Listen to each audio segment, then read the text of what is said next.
دیکھیں اللہ نے جو حقوق بیان کیا اس میں سب سے بڑا حقوق میں سے ایک حقوق ہے پڑوسیوں کا حقوق۔ یہاں تک کہ اللہ کے نبی صلی اللہ علیہ وسلم نے فرمایا کہ اگر تم اپنے گھر میں اپنے بچوں کے لیے کچھ کھانے پینے کی چیزیں لاتے ہو، پھل لے کے آتے ہو،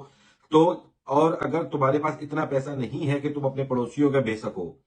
تو جب وہ پھل کھا لو، کوئی بھی پھل جیسے آم کھا لو، تو اس کے چھلکے گٹلیاں تک باہر نہ پھینکو، کہیں پڑوسی کا بچہ پڑوسی لوگ دیکھ کے ان کے دل میں یہ نہ ہو کہ یار ان کے یہاں تو یہ لوگ آم کھا رہے ہیں اور ہم لوگ بھوکے بیٹھے ہوئے ہیں۔ اتنی سخت اللہ کے نبی نے وہ بات کی ہے کہ چھلکے تک نہ پھینکو۔ اور خدا پڑوسی دیکھیں آج تو پتہ ہی نہیں چلتا کہ پڑوس میں کون ہے، لوگ زمانہ بدل گیا ہے، شاید پہلے تو شاید پورے محلے کا حال پتا ہوتا تھا، آج تو پڑوس میں پتہ نہیں ہے کہ کون ہے۔ لیکن یہ اللہ کے رسول کی حدیث ہے کہ پڑوسی کے بارے میں اتنا خیال کیا کرو۔ آج شو آف میں تو لوگ گاڑیاں لے کے پڑوسی کے دروازے پہ کھڑی کرتے ہیں کہ پڑوسی کو پتہ چلے کہ یار میرے پاس کون سی گاڑی ہے۔